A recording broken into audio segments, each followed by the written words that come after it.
Hi friends, welcome to A1 trader money. ఈరోజు మన forex beginners కోర్స్‌లో 14థ్ ఎపిసోడ్ అనమాట. Price action versus indicators. So, ప్రతి బిగినర్‌కి మార్కెట్‌లోకొచ్చే ప్రతి బిగినర్‌కి స్టార్ట్ చేసే వాళ్ళకి ఒక డౌట్ అయితే ఉంటదనమాట. సో, ఫస్ట్ మనం ప్రైస్ యాక్షన్ బేస్ చేసుకొని వెళ్ళాలా? ఆర్ ఇండికేటర్స్ బేస్ చేసుకొని వెళ్ళాలా? ఏది బెటరు? ఇది దేనికి రియల్ ఎడ్జ్ ఉంది? ఏది మనకి ఈజీ? ఇలాంటి డౌట్స్ అనేవి ఉంటాయన్నమాట. సో, ఈరోజైతే ఈ డౌట్ అనేది క్లియర్ అవుద్ది మీకు. సో, వీడియో ఎండ్ వరకు చూడండి. సో, ఫుల్ ఇన్ఫర్మేషన్ అయితే ఇస్తానన్నమాట. సో, ఈ ఫుల్ ఇన్ఫర్మేషన్‌లోకి వెళ్ళే ముందు మనం ఫారెక్స్ కోర్స్ అయితే అడ్వాన్స్ లెవెల్ కోర్స్ అయితే లాంచ్ చేసామనమాట. మా బ్యాచెస్. మీరు కావాలంటే స్క్రీన్ షాట్ చూడండి. ప్రీవియస్ వీడియో చేశాను. ఆ లింక్ డిస్క్రిప్షన్‌లో ఉంటది. లేదా మన ఛానెల్‌లోకెళ్ళి చూసినా మీకు కనిపించుద్ది. 100థ్ వీడియో అని. సో, ఫారెక్స్ బ్యాచెస్ అయితే స్టార్ట్ చేసాం.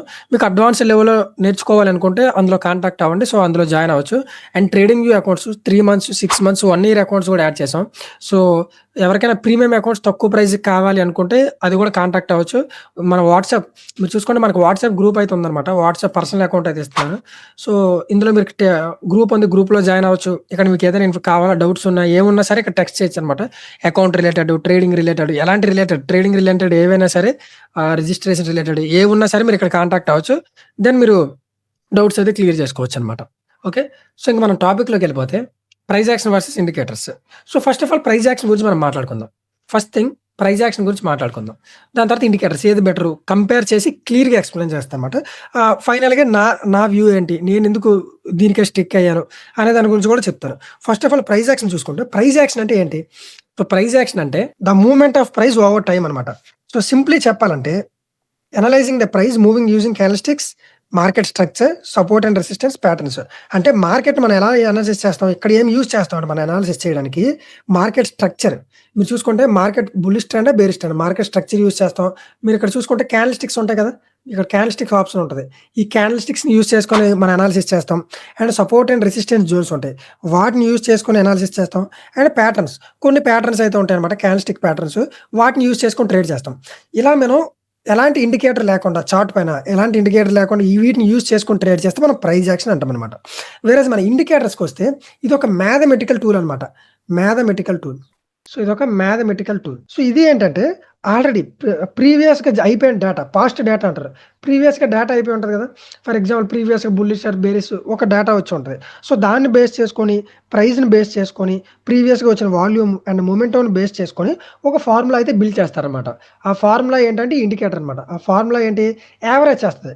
పాస్ట్ డేటా అంతటిని యావరేజ్ చేసి మనకిప్పుడు బయింగ్ ఆర్ సెల్లింగ్ అనేది చూపిస్తది. ఫర్ ఎగ్జాంపుల్ మూవింగ్ యావరేజ్ తీసుకోండి. ఇదేంటంటే ఫర్ ఎగ్జాంపుల్ మీరు మూవింగ్ యావరేజ్. సో, మూవింగ్ యావరేజ్‌ని తీసుకుంటే ఇదేంటంటే ప్రైస్‌ని ఓవర్ ద పీరియడ్ యావరేజ్ చేసి బయింగ్ ఆర్ సెల్ ఈ రెండే చూపిస్తదనమాట. బై చేయాలా ఆర్ సెల్ చేయాలా. పాస్ట్ డేటా అంతాను కంబైన్ చేసి యావరేజ్ చేసుకొని ఓకే, బుల్లిష్ సైడ్ ఉంటదా, బేరిష్ సైడ్ ఉన్నదో చూపిస్తది. ఇక్కడ మేజర్ డిఫరెన్స్ ఏంటంటే ప్రైస్ యాక్షన్ వచ్చేసి ప్రెజెంట్, అంటే ప్రెజెంట్ మార్కెట్‌లో ఏం జరుగుతుందో అదే చూపిస్తది. ప్రైస్ యాక్షన్ అనేది ప్రెజెంట్ ఏం చూపిస్తది. సో, మనకి వేరేజ్ ఇండికేటర్స్ వచ్చేసి పాస్ట్ డేటా. సింపుల్‌గా చెప్పాలంటే ప్రైస్ యాక్షన్ వచ్చేసి పాస్ట్ డేటాని యూజ్ చేసుకొని చూపిస్తది. సారీ, ఇండికేటర్స్ వచ్చేసి పాస్ట్ డేటాని యూజ్ చేసుకొని బై ఆర్ సెల్ చూపిస్తాయి.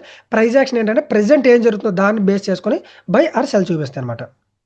సో, ఇప్పుడు ఇంకొంచెం డెప్త్‌గా మాట్లాడుకుందాం. సో, మనం first of all price action గురించి మాట్లాడుకుందాం. ప్రైస్ యాక్షన్‌లో అసలు ఇంకొంచెం డెప్త్‌గా మాట్లాడుకుందాం. ఎలా ట్రేడ్ చేస్తాం ఏంటి అనేది. So, first of all price యాక్షన్‌లో చూసుకుంటే క్యాండిల్‌స్టిక్స్. సో, మనం చూసుకుంటే ఇందులో క్యాండిల్‌స్టిక్స్ అని ఉంటాయి. అవేంటంటే ఈచ్ క్యాండిల్ మీకు ఇమేజ్ వస్తది చూడండి. క్యాండిల్‌స్టిక్స్ ఏంటంటే ఈచ్ క్యాండిల్ ఒక స్టోరీ చెప్తదనమాట. అంటే ఎక్కువ ఇన్ఫర్మేషన్ ఉంటది మనకిక్కడ. ఇండికేటర్స్‌తో కంపేర్ చేస్తే ఈ క్యాండిల్‌స్టిక్స్ బేస్ చేసుకొని ట్రేడ్ చేసేటప్పుడు ఎక్కువ ఇన్ఫర్మేషన్ ఉంటది. ఈచ్ క్యాండిల్ అంటే అది స్ట్రాంగా, వీకా చెప్తా వాటి గురించి. వాటిని బేస్ చేసుకొని ఒక క్యాండిల్‌స్టిక్ స్టోరీ అనేది చెప్తదనమాట. Second mainly raw data and real time data. So, ఇదేంటంటే క్యాండిల్‌స్టిక్స్ ప్రైస్ యాక్షన్ ఏంటంటే రా డేటా చూపిచ్చిద్ది, రియల్ టైమ్ డేటా. ప్రెజెంట్ ఏం జరుగుతుందో మార్కెట్‌లో అదే చూపిచ్చిద్దనమాట. ఇది మెయిన్‌లీ ఎక్కడ హెల్ప్ అవుద్ది రా డేటా, రియల్ డేటా అంటే బిగ్ ప్లేయర్స్ ఎక్కడ ఎంటర్ అవుతున్నారు. ఇన్‌స్టిట్యూషనల్ ట్రేడర్స్ గాని, బిగ్ ప్లేయర్స్ గాని వీళ్ళు ఎక్కడ ఎంటర్ అవుతున్నారు అనేది చూపిచ్చిద్ది. అండ్ సెకండ్ థింగ్ వచ్చేసి ఎక్కడ రివర్స్ అవుతుంది. ఇది వెరీ ఇంపార్టెంట్. మార్కెట్ ఎక్కడ రివర్స్ అయ్యే ఛాన్స్ ఉంది. ఎక్కడ రివర్స్. సో, ఇది చూపిచ్చుద్ది ప్రైస్ యాక్షన్ అనేది. And last thing best entries and exits plan చేసుకోవచ్చు. మన ప్రైస్ యాక్షన్ బేస్ చేసుకొని best entries and exits plan చేసుకోవచ్చనమాట. ఇది చాలా బెస్ట్ బెనిఫిట్ ఇందులో ఉన్నది. పర్ఫెక్ట్‌గా ప్లాన్ చేసుకోవచ్చు. అండ్ థర్డ్ థింగ్ ఇందులో ఉండే బెనిఫిట్ ఏంటంటే క్యాండిల్‌స్టిక్స్ రీడింగ్ క్యాండిల్‌స్టిక్స్. ఇంకొంచెం ఇన్ డెప్త్‌గా వెళ్తే సో రీడింగ్ క్యాండిల్స్టిక్స్ అంటే ఏంటంటే, మనం చెప్పాను కదా! ఈచ్ క్యాండిల్ ఒక స్టోరీ చెప్తదనమాట. సో ఒక క్యాండిల్ ఏముంటది? ఓహెచ్ఎల్‌సి అనేది ఉంటది. అంటే ఏంటి? ఓపెన్, హై, లో, క్లోజ్. అంటే ఒక క్యాండిల్ ఎక్కడ ఓపెన్ అయింది? ఎంత హైకెళ్ళింది? ఎంత లోకొచ్చింది? ఎక్కడ క్లోజ్ అయింది? ఇలాంటి ఇన్ఫర్మేషన్ అనేది చూపిస్తదనమాట. And shape of the candle very important. Shape. So ఈ షేప్ ఆఫ్ ది క్యాండిల్ ఎందుకు important? Let's say bullish engulfing అనుకోండి. సో బుల్లిష్ ఎంగల్ఫింగ్ అంటే మార్కెట్ స్ట్రెంతీగా ఉన్నట్టు, బయింగ్ ప్రెషర్ ఉన్నట్టు. ఓకే. మనకొకసారి డోజీ వస్తది. డోజీ వస్తే దాని అర్థం ఏంటి? ఇండెసిసివ్. అంటే మార్కెట్స్ ఎవరి సైడ్ ఉందనేది చెప్పడం కష్టం. అంటే ఎవరి సైడు లేదు. ఇండెసిసివ్‌గా ఉంది అనేది. అండ్ మనకి పిన్ బార్స్ గాని, పిన్ బార్స్ ఫార్మ్ అయ్యాయనుకోండి. ఇవి ఒక రిజెక్షన్ క్యాండిల్‌స్టిక్స్ అనమాట. ఓకే. మార్కెట్ దీనికంటే కిందకి వెళ్ళే ఇంటెన్షన్ లేదు అని ఈ క్యాండిల్‌స్టిక్స్ చూపిస్తాయనమాట. సో దీన్ని బేస్ చేసుకొని ఈ డోజీ, పిన్ బార్ ఇలాంటి క్యాండిల్‌స్టిక్స్ ప్యాటర్న్స్ యూజ్ చేసుకొని మన క్యాండిల్‌స్టిక్స్‌ని రీడ్ చేస్తే దీన్ని బేస్ చేసుకొని మార్కెట్‌లో ఏం జరుగుతుందనేది అర్థం చేసుకోవచ్చు. క్లియర్‌గా మనం ఏం జరుగుతుంది మార్కెట్‌లో బుల్లిషా, బేరిషా అనేది క్లియర్‌గా అర్థం చేసుకోవచ్చు. అండ్ నెక్స్ట్ థింగ్ వచ్చేసి నెక్స్ట్ థింగ్ ప్రైస్ యాక్షన్‌లో వచ్చేసి మార్కెట్ స్ట్రక్చర్ అనమాట. ఫోర్త్ వచ్చేసి మార్కెట్ స్ట్రక్చర్. సో ఈ మార్కెట్ స్ట్రక్చర్ ఏంటంటే higher highs and higher lows మీరు చూసే ఉంటారు. Up trend, down trend, structure అనమాట ఇది. అంటే మార్కెట్ ఆ హైయర్ హైస్ క్రియేట్ చేసుకుంటూ పైకి వెళ్తుందా? లోవర్ లోస్ క్రియేట్ చేసుకుంటూ డౌన్‌కి వెళ్తుందా? అప్ ట్రెండ్‌లో ఉందా? డౌన్ ట్రెండ్‌లో ఉందా? ఇలా స్ట్రక్చర్ అని చెప్తదనమాట. మార్కెట్ ఏ డైరెక్షన్‌లో ఉందని చెప్తుంది. సో ఈ ఏ సైడ్ కంటిన్యూ అవుతుందని మనకు తెలుస్తది. And finally price action. Support and resistance. ఇది కోర్ కాన్సెప్ట్ అనమాట. ఇదొక హార్ట్ లాంటిదనమాట ప్రైస్ యాక్షన్‌కి. Support and resistance. సో ఇది ఏంటంటే మార్కెట్స్ మనం చూసుకుంటే ప్రైస్ అనేది ఆల్‌వేస్ సర్టెన్ లెవెల్స్ దగ్గర రియాక్ట్ అవుతదనమాట. లెట్స్ సే ఒక సర్టెన్ లెవెల్స్ దగ్గర మార్కెట్ ఆల్‌వేస్ రియాక్ట్ అవుతది. రివర్స్ కాదు రియాక్ట్ అవుతది. ఫర్ ఎగ్జాంపుల్ ప్రైస్ ఒక జోన్ నుండి బౌన్స్ అయ్యి పైకి వెళ్ళిందనుకోండి. ఇది మనకి సపోర్ట్. ఓకే. ఇది మనకి సపోర్ట్. అదే సేమ్ అలాంటి లెవెల్ దగ్గర నుంచే మార్కెట్ పైకి వెళ్తూ అక్కడి నుంచి బౌన్స్ అయ్యి కిందకి పడిందనుకోండి. ఇది మనకి రెసిస్టెన్స్. ఓకే. సింపుల్‌గా చెప్పాలంటే ఇది మనకి రెసిస్టెన్స్. ఇలా సపోర్ట్ అండ్ రెసిస్టెన్స్ ఉన్నాయన్నమాట. ఒక స్పెసిఫిక్ ఏరియా నుంచి అలా బౌన్స్ అయితే పైకి వెళ్ళిందా? కిందకి వెళ్ళిందా? దాన్ని బేస్ చేసుకొని సపోర్ట్ అండ్ రెసిస్టెన్స్ అనేది మనం డ్రా చేసుకుంటాను. ఇవి చాలా కీ ఏరియాస్ అనమాట. ఫర్ ఎగ్జాంపుల్ ఇప్పుడు వీటన్నిటిని ఒక దగ్గర పెడితే ఫర్ ఎగ్జాంపుల్ మనం ఇప్పుడు ఇవన్నీ మాట్లాడుకున్నాం కదా! ఏమేమి మాట్లాడుకున్నాం? సింప్లీ మనం వీటిని బేస్ చేసుకొని ట్రేడ్ చేస్తే దాన్ని ప్రైస్ యాక్షన్ అంటారనమాట. Market structure, support and resistance, candlesticks patterns వీటిని బేస్ చేసుకొని ట్రేడ్ చేస్తే మనం ప్రైస్ యాక్షన్ అంటాం. సో ఇవేంటంటే ఫౌండేషన్ అనమాట. ఇందులో ఇంకా అడ్వాన్స్డ్ లెవెల్ కాన్సెప్ట్స్ ఉంటాయి. Like order block, fair value gap, breaker block ఇలాంటివి ఉంటాయన్నమాట. ICT, SMC concepts. Advance level కాన్సెప్ట్స్‌కి ఇది ఒక foundation and most important concepts అనమాట ఇవి. సో వేరేజ్ మన ఇండికేటర్ గురించి మాట్లాడుకున్నాం కదా! అదొక మ్యాథమెటికల్ టూల్. ఆల్రెడీ ఒక ఆల్గారిథం డిజైన్ చేయబడి ఉంటది. ఓకే. మీకు ఒక ఎలా చెప్తా ఆ ఆల్గారిథం ఎలా ఉంటదంటే ప్రీవియస్‌గా జరిగిపోయిన డేటాని అంతటిని నువ్వు యావరేజ్ చేసి బయింగ్ ఆర్ సెల్లింగ్ చూపించని ఒక స్పెసిఫిక్ డేటా అనేది ప్రీవియస్‌గా అంతా డిజైన్ చేయబడి ఉంటది. సో మనకి ఇండికేటర్స్ అనేవి అలా చూపిస్తాయన్నమాట. సో ఇది మేజర్ డిఫరెన్స్. ఇప్పుడు ఇంకొంచెం ఇన్ డెప్త్‌గా డిఫరెన్సెస్ ఏంటో చూద్దాం. ఇక్కడ మనం మేజర్ డిఫరెన్సెస్ మీరిక్కడ గమనించుకుంటే ఫస్ట్ థింగ్ వచ్చేసి మనకి ఇది ప్రైస్ యాక్షన్ అనేది కంప్లీట్‌లీ మాన్యువల్ అనమాట. మనకి ఏ ఇండికేటర్ హెల్ప్ ఉండదు. ఏమి చూపించదనమాట. మీరు చార్ట్‌ని చూసి, క్యాండిల్‌స్టిక్స్‌ని చూసి అక్కడ ఏం జరుగుతుందో చూసి ట్రేడ్ చేయాలన్నమాట. Completely manual. వేరేజ్ ఇండికేటర్స్ వచ్చేసి ఆటోమేటిక్ అనమాట. Almost 90% automatic. Buying or selling అవే చూపిస్తాయి. మీరు కొంచెం అనాలిసిస్ చేస్తే చాలు. ఆటోమేటిక్‌గా అవే చూపిస్తాయి. ప్రైస్ యాక్షన్ నేర్చుకోవడానికి కూడా చాలా డిఫికల్ట్. అర్థం చేసుకోవడానికి కూడా చాలా డిఫికల్ట్. సో వేరేజ్ ఇండికేటర్స్ అంత డిఫికల్ట్ కాదు. చాలా ఈజీ. మీరు బిగినర్ అయినా కూడా వెళ్లి ఇండికేటర్స్ అనేది యూజ్ చేసుకోవచ్చు. ఒక క్లాస్ ద్వారా. అండ్ మనం ప్రైస్ యాక్షన్ నేర్చుకోవాలంటే లాట్ ఆఫ్ ప్రాక్టీస్ ఉండాలంట. చాలా అంటే చాలా ప్రాక్టీస్ ఉండాలి. ఇండికేటర్స్‌కి అంత అవసరం లేదనమాట. ఓకే. సో మనకి ప్రైస్ యాక్షన్‌లో మెయిన్‌గా చేసేది ప్రైస్‌కి రియాక్ట్ అవుతామనమాట. వేరేజ్ ఇక్కడ పెద్ద డిఫరెన్స్ వస్తది. ఇక్కడ మనం ఏం చేస్తామంటే ప్రైస్‌ని ప్రిడిక్ట్ చేస్తాం. Based on previous price. ప్రీవియస్‌గా ప్రైస్ మూవ్‌మెంట్ ఎలా అయిందో ప్రిడిక్ట్ చేస్తాం. మనం ఎప్పుడు ప్రిడిక్ట్ చేస్తే మన విన్ రేట్ అనేది తగ్గుద్దనమాట. రియాక్ట్ అవ్వాలి. ప్రెజెంట్ ఏం జరుగుతుందో దాన్ని బేస్ చేసుకొని. సో ఇక్కడ ప్రైస్ యాక్షన్‌లో మనం నేర్చుకొని ఇంప్రూవ్ చేసుకోవడానికి చాలా స్కోప్ ఉంటదనమాట. మీరు చాలా ఇంప్రూవ్ చేసుకోవచ్చు.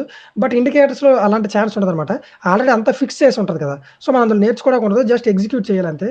సో నెక్స్ట్ వచ్చేసి సైకాలజీ. ఇది ఇక్కడ ఎడ్జ్ ఉండేది ఇండికేటర్స్‌కి అనమాట. సైకాలజీ చూసుకుంటే మనం కంప్లీట్‌లీ మాన్యువల్ కదా! ప్రైస్ యాక్షన్ అనేది.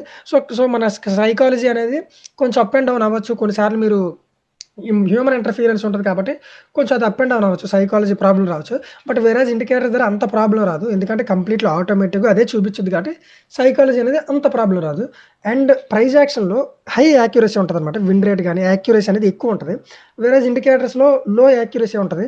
మనకి ప్రిడిక్ట్ చేసేటప్పుడు ట్రేడ్ చేసేటప్పుడు కొంచెం ఎక్కువ యాక్యురసీ అనేది ప్రైస్ యాక్షన్‌లో ఉంటది. ఇక్కడ మీరు అడగొచ్చు బ్రో క్లియర్‌గా మనకేంటంటే ప్రైజ్ యాక్షన్ వైపు ఎక్కువ ఉంది కదా! ఛాన్సెస్ అనేవి. సారీ ఇండికేటర్స్‌కే ఎక్కువ బెనిఫిట్స్ ఉన్నాయి కదా! నువ్వెందుకు ప్రైజ్ యాక్షన్ చెప్తావంటే, ఫర్ ఎగ్జాంపుల్ చెప్తా చూడండి. ఈ ట్రూ అండ్ బెటరేజ్ అయితే మనకి ప్రైజ్ యాక్షన్‌లో 100% ఉంటది. అది ఎందుకని నేను ఎక్స్‌ప్లెయిన్ చేస్తా. 100% బెటరేజ్ అయితే ప్రైజ్ యాక్షన్‌లోనే ఉంటది. నేను ట్రస్ట్ చేసేదేంటంటే, ఎక్కడైతే హార్డ్ వర్క్ అండ్ డిఫికల్టీ ఉంటదో, అక్కడ డెఫినైట్‌లీ బెస్ట్ రివార్డ్ ఉంటది. సో, ఇక్కడ హార్డ్ వర్క్ అండ్ డిఫికల్టీ వచ్చేసి డిఫికల్టీ, మాన్యువల్ ప్రైజ్ యాక్షన్‌లో ఉంటది. సో, ఇది అనమాట. సో, అందుకు నాకు ప్రైజ్ యాక్షన్ బెటరేజ్ ఉంటది. అండ్ ఇక్కడ మిస్‌కన్సెప్షన్ ఉంటది చాలా మందికి. ఇండికేటర్స్ యూజ్ చేస్తే ఏంటంటే, ఇది ఒక హోలీ గ్రెయిల్ స్ట్రాటజీ 100% విన్ అయిపోతే ఇంక లాసెస్ అనేవి ఉండవనుకుంటారు. బట్ అలా ఏమి ఉండదు. కంప్లీట్‌గా ఇది కూడా అంతే. ఇందులో కూడా లాసెస్ ఉంటాయి. ఇందులో కూడా డ్రా డౌన్స్ ఉంటాయి. చాలా ఉంటాయన్నమాట. ఇదైతే మీ మైండ్‌లోని తీసేయండి. సో, ఇదంతా కాదు బ్రో. మాకు ఓన్లీ వన్ రీజన్ చెప్పు. Only one reason. మేము నేను ప్రైజ్ యాక్షన్ యూజ్ చేస్తాను. కంప్లీట్‌గా రివీల్ చేస్తాను చూడండి. నేను ప్రైజ్ యాక్షన్ యూజ్ చేస్తాను. సో, ఎందుకు నువ్వు ప్రైజ్ యాక్షన్ యూజ్ చేస్తున్నావు? మేమెందుకు ప్రైజ్ యాక్షన్ యూజ్ చేయాలి? ఒక్క రీజన్ చెప్పు అంటే, ఒక 3 రీజన్స్ చెప్తాను చూడండి. First one adaptability. సో, ఈ అడాప్టబిలిటీ ఏంటంటే, మనం ప్రైజ్ యాక్షన్ నేర్చుకుంటే ప్రైజ్‌కి తగ్గట్టు రియాక్ట్ అవుతామనమాట. ఓకే. ఆల్రెడీ మనం చూసిన దానికి అడాప్ట్ అవుతాం. సో, అప్పుడేమవుద్ది బికాజ్ అది మనకి మార్కెట్ చూసుకుంటే ఎప్పుడూ ఒకేలా ఉండదనమాట. డిఫరెంట్ కండిషన్స్‌లో డిఫరెంట్‌గా ఉంటది. మీరు వీడియోలో చూసేటప్పుడు ఈజీగా అనిపించొచ్చు. మళ్ళీ మీరు మార్కెట్స్‌లోకి వెళ్ళేసరికి కొత్తగా ఉంటదనమాట.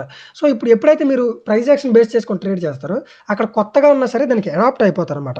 వేరేజ్ ఇండికేటర్స్ అనేది అలా ఉండదు. అదొక స్పెసిఫిక్ ఆల్గారిథం మీద డిజైన్ చేయబడి ఉంటది. Okay. So, for example market dynamics చూసుకుంటే ఎప్పుడూ ఒకేలా ఉండదు. మీరు లాస్ట్ ఇయర్ చూసుకుంటే మార్కెట్ డైనమిక్స్ కొంచెం ఈజీగా ఉన్నాయి. బట్ ఈ ఇయర్ ఏమైంది? ఈ ఇయర్ మార్కెట్ డైనమిక్స్ ఎలా ఉన్నాయంటే, కొంచెం మార్కెట్స్ అనేవి డీప్‌గా రీట్రేస్ అవుతున్నాయి. బుల్లిష్‌గా వెళ్ళిన తర్వాత డీప్‌గా రీట్రేస్ అవుతున్నాయి. స్టాప్ లాస్‌లు ఎక్కువ హిట్ చేస్తున్నాయి. సో, ఇలాంటి ప్రాబ్లమ్స్ నేను ఎక్కువ నోటీస్ చేశాననమాట. సో, ఇప్పుడు నేను ప్రైస్ యాక్షన్ యూజ్ చేస్తున్నాను కాబట్టి దానికి అడాప్ట్ అవ్వగలిగా. స్టాప్ లాస్‌లు పెంచుకుంటున్నాను. సో, దానికి తగ్గట్టు రియాక్ట్ అవుతున్నాననమాట. ఓకే. సో, ఎందుకని ప్రైస్ యాక్షన్ కాబట్టి. అదే మనకి ప్రైస్ ఇండికేటర్స్ అలాంటి ఛాన్స్ ఉంటదా? అది ఆటోమేటిక్‌గా ఎన్ని ఇయర్స్ నుండి డిజైన్ ఎలా చేయబడి ఉంటదో, అలాగే డిజైన్ చేయబడి ఉంటదన్నమాట. సో, దానికి మనం అడాప్ట్ అవ్వలేము. అది ఎలా ఉంటే అలానే చూపించాలి. ఇక్కడ ఒక ట్రూ ఎడ్జ్ అనేది ప్రైస్ యాక్షన్ వైపు ఉంటది. సో, అందుకు నేను మెయిన్‌లీ ప్రైస్ యాక్షన్‌కి ఎందుకు స్టిక్ అయ్యానంటే, దానికి మనం రియాక్ట్ అవ్వచ్చు, అడాప్ట్ అవ్వచ్చు. మార్కెట్ డైనమిక్స్ చూస్తున్నప్పుడు ఒకవేళ ఏమైనా చేంజ్ అయితే, మన ఐస్ అనేవి ఈజీగా ఐడెంటిఫై చేసేస్తాయి. మీకు చాలా ప్రాక్టీస్ ఉంటది కాబట్టి, ఐస్ అనేవి ఈజీగా ఐడెంటిఫై చేసేస్తాయి. సో, దానివల్ల నేను ప్రైస్ యాక్షన్‌కి అయితే స్టిక్ అయ్యున్నా. సో, ఎందుకు నేను ప్రైస్ యాక్షన్‌కి అయితే స్టిక్ అయ్యానో ఇండికేటర్స్ అయితే యూజ్ చేయట్లేదు. అలాగని ఇండికేటర్స్ పనిచేయవంటే 100% దీన్ని వర్కౌట్ చేసేవాళ్ళు కూడా ఉన్నారు. ఇంకా ఇది మీ చాయిస్ అనమాట. నా సజెషన్ అయితే ప్రైస్ యాక్షన్. మీకు చెప్పాల్సిన రీజన్స్ అన్నీ చెప్పాను. ఎందుకు నేను స్టిక్ అయ్యాననేది. ఓకే. సో, మీకు సో, ఇదే వీడియో అనమాట. సో, మీకు మెంటర్‌షిప్ కావాలన్నా, ట్రేడింగ్ వ్యూ ప్రీమియం అకౌంట్స్ కావాలన్నా కిందన వాట్సాప్ లింక్ ఉంటది. డైరెక్ట్‌గా మీరు మెసేజ్ చేయొచ్చు. నంబర్ సేవ్ చేయకుండా అక్కడి నుంచి టెక్స్ట్ చేయండి. ఆర్ మీకు డిస్‌ప్లే మీద వస్తా ఉంటది నంబర్ చూడండి. సో, మీకు ఈ వీడియో నచ్చినట్టయితే హెల్ప్‌ఫుల్ అయ్యుంటది. డెఫినైట్‌లీ లైక్ చేయండి, షేర్ చేయండి, సబ్స్క్రైబ్ చేయండి. So, thank you for watching.